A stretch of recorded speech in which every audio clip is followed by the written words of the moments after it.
Hey, we're up here at Covington's Nursery, and today I'm going to talk about houseplants and sunlight.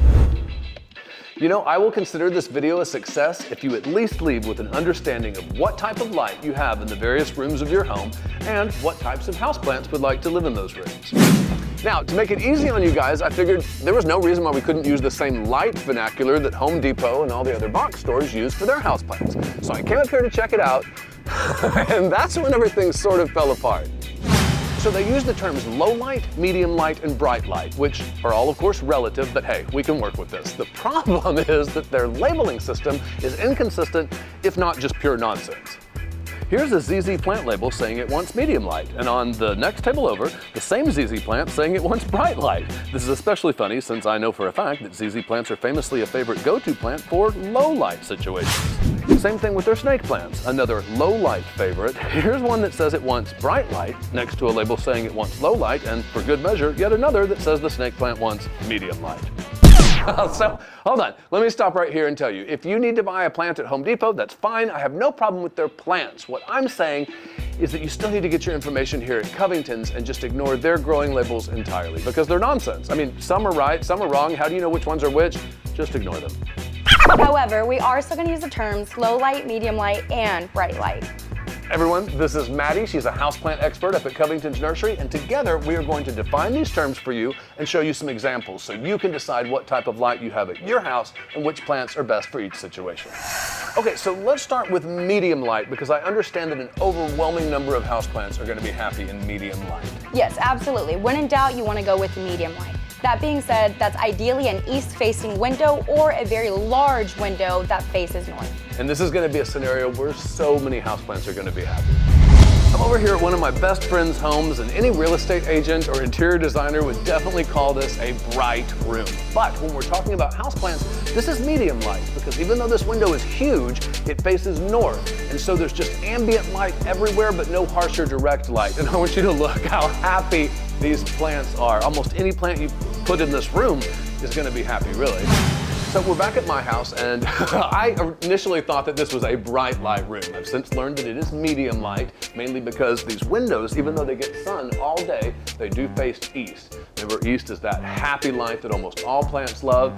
And even though I have a philodendron up here now, because I love the way it trails down, I could basically put almost any plant up there on that ledge, and it would love it. I wanted to just show you one more example of this happy east-facing medium light we're talking about. Look at this corn plant. It loves its life here. Okay, Maddie, so let's start showing people some plants they can use in a room with medium light. Absolutely. First on the list is this beautiful Schefflera. These can grow as a bush or as a tree form. I think I like it as a tree. Okay, what is this little guy? This is a bird of paradise, and they can get up to 20 feet tall in medium light. Is it going to have its quintessential bird of paradise thing? Absolutely. It just takes time. Okay. Oh my goodness, what is this thing? It is so cool. So that's a rubber tree, and it is in the ficus family and does great in medium light. Nice. Okay, what is this guy? This is a philodendron. You were kidding me. This is totally different leaves than my philodendron. I guess they have all different types. So I have a ton of these. I don't know what they're called. I just know they're super easy.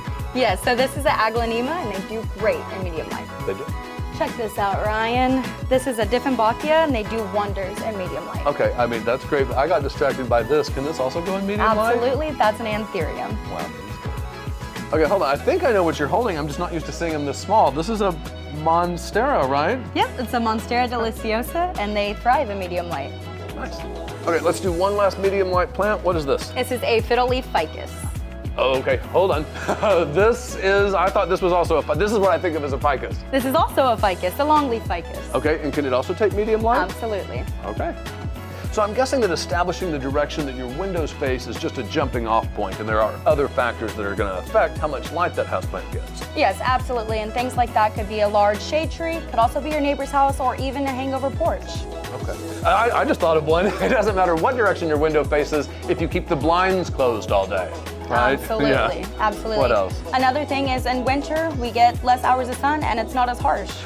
However, there's a catch to that. I have all these shade trees. They lose their leaves in the winter. The light is just blasting through my windows. Yep. So it's... So Madi, when we've been talking about medium light plants, already we've been looking at some pretty bright rooms in my opinion. So I guess what I'm wanting to know is, tell us what an actual bright light is. Absolutely. A bright light room is a west or south facing window. Okay, now that makes sense. That means it's going to be a plant that can take that full blast of the afternoon and evening sun. So if you have a room with intense light, maybe the medium light plants you've tried there are unhappy, maybe even got scorched, then you have a bright light room.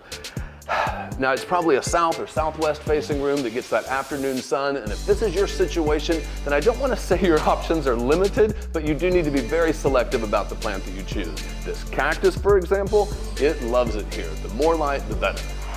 Okay, so good to know. We are talking here about that hot afternoon sun. Absolutely. This light can scorch and irritate a lot of our medium light plants, but not plants like this, which is an orchid. I was wondering if you were going to grab that orchid. So this is blowing my mind because I always associate orchids as being really delicate. Absolutely, but they need that bright light in order to bloom. Okay, what else? Alrighty, so another plant that can take that bright light is this jade. I love it. Okay, so this does not surprise me. Absolutely not. These cactus, they need that bright light. Oh, looks like we both found something kind of similar. Absolutely. String of anything need a lot of light, so that bright light is just perfect for them. Oh, okay, and I guess last but not least, succulents. Absolutely. These are great for bright light indoors, just not outside. Okay, that's good to know. So bright light indoors, but maybe not full sun outside. Absolutely. So I grew up in a bedroom with a west-facing window, and at the end of the day, it was so hot. So when I was designing my new home, you can see I didn't put a single window up there on this west-facing wall. And then on the bottom floor, I used these cool Moroccan shutters with lattice work to diffuse the light, taking it down from a bright room to a scenario where I can use any medium light or even low light plant that I want. So even though this room has a skylight, it has tons of light coming in through these French doors over here, I don't always want my plants lined up against a window. Sometimes I want them in the middle of the room, like this. I was determined to have a plant on these shelves, and that's when I switched to using low light plants.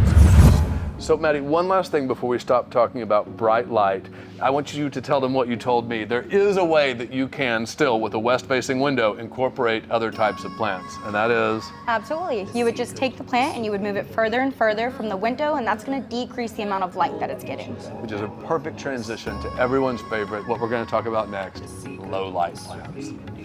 So I know a lot of people are interested, myself included, in plants that can grow in low light, but I do want to clarify something first. Low light does not mean no light, right? Yes, so all plants do need light to survive. You can't take a plant and put it in a closet or put it in a room with no windows. Or the scenario earlier I was talking about, to close the blinds all day. I do have another kind of stupid question along these lines.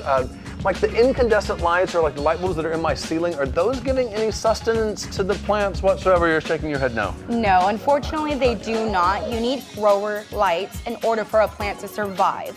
Like specifically a light bulb that is labeled as a grower light. Absolutely. Now, you were telling me earlier something that got me excited. You were saying that they come in such a way nowadays where you can just screw them into your ceiling. Like they are imperceptibly the same. So they come in lamps now, they come in bulbs. They're evolving into more aesthetic ways to use them. Nice. Okay, so I know why you brought me over here to the snake plant, but we're gonna ignore it for a second. We've defined what low light isn't. Now tell me what it is. So low light plants, they still need to go in a room with ambient sunlight. That being said, they don't have to be right upon that window. They can be moved much further from the window. Okay, and now let's talk about a plant that famously can exist in pretty low light, the Sansevieria. I call it a snake plant. Okay, hold on. I want to stop you because this plant is my new favorite plant. It can survive in such little light. I absolutely love it. Okay, go. This is a ZZ plant. You know ZZ because it comes from Zanzibar? I'm telling you, I've read so much about this. Once I realized how little light it can live in, I love it. So this is a Dracaena. They can tolerate low light, but they don't love low light. Okay, that actually brings me to something I was hoping you would cover. Many of our low light plants that we recommend, they can also live in medium light, right? Absolutely, and they'll thrive in it. Okay. Oh, speaking of a plant that can exist in low light or thrive in medium light, I can't even pretend like I don't know what this is, but you tell me. This is a pothos. I have about 20 of these. They are so versatile. Just real quick, one more example of low light, and I'm talking about low light. This is probably the lowest light of anywhere in my house that I'm trying to grow plants, but look at these guys. they're pretty happy here. You know, even though there's a lot of hard science behind growing happy, healthy plants, a lot of it's trial and error because there's just so many variables, so many factors. Absolutely. Quite often here at Covington's, we're constantly moving plants around to ensure that they're in a spot that makes them super happy. I mean, you do the same thing at your house, I do the same thing at mine. Absolutely. No, I mean, it can be super frustrating when all the textbooks and all the science says that you should be happy here. Why aren't you happy here, you know? Absolutely. Take a breath. No, but it can also be really rewarding. I personally like to think of it as like a game. Yeah, it's super rewarding when you find the perfect spot for the perfect plant in your home and it becomes super happy and beautiful. Madi, thank you so much for all of your information. And yeah, you guys come up to Covington's and let's find your perfect plant for your perfect spot. And let's grow together. Hey, so I'm here with my mother, Gail Covington. Hello. She has the neatest setup for growing, or the perfect setup really, for growing houseplants. Tell them what you were telling me. In this section, it's all glass, and the wood shutters allow me to regulate the light. If it gets too strong, I can, shut them. I can just make them peek through. I can do whatever I want to with You it. can literally attenuate the light depending on what the plants need. Now, that brings me to my question, though. Yeah. Let's tell the people, how do you know, let's start with too much light. How do you know if a plant is getting too much light? It will actually burn or scorch the leaf. They will actually start getting brown spots on it, and you'll know, uh-oh, I burnt that. It's too much. And then they can even start curling. Curling, and they'll lose those scorched leaves too. They'll just go ahead and Start dropping the leaves. What's the other one? Oh, faded or yellow leaves. Yes. Yeah, Yeah, they'll do that also. But then what if a plant is not getting enough light? If they're not getting enough light, then that is they start losing their leaves just to survive. They also lean towards whatever light you have. Now, if they're doing that, if they're doing the leaning, stretching thing, that means you still have time to save that plant because that's an early sign. You can notice that and then rescue it and move it to a brighter spot. But what I was telling you is all plants in the house lean. They just lean because they're going towards the light. So every time I water these plants, I rotate. So the whole plant is beautiful all the way around, not just on one side. Now, that's not going to help much if your room does not have enough light to meet that plant's light requirement. No. And so then another thing that it'll do, for me at least, is they start getting very leggy. Yes. That's where there is more stem in between the foliage. There's more stem than there is leaves, basically. Yes. So Mom had said they lose their leaves, they can get leggy, they Lean. And a lot of times they fade. Fade. Yellow, faded leaves. I mean, and there's yeah. one more. Oh, the other one is just that it looks really pitiful. Yeah, it looks bad. It'll stop growing. It'll stop growing. It'll have stunted growth, and it just looks pretty sad. Yes, that's exactly right. Yeah. I mean, not that the one with too much light doesn't look sad as well, but it's a different type of sad. You'll get to know your plant's sadness. You will get to know your plant. Yeah.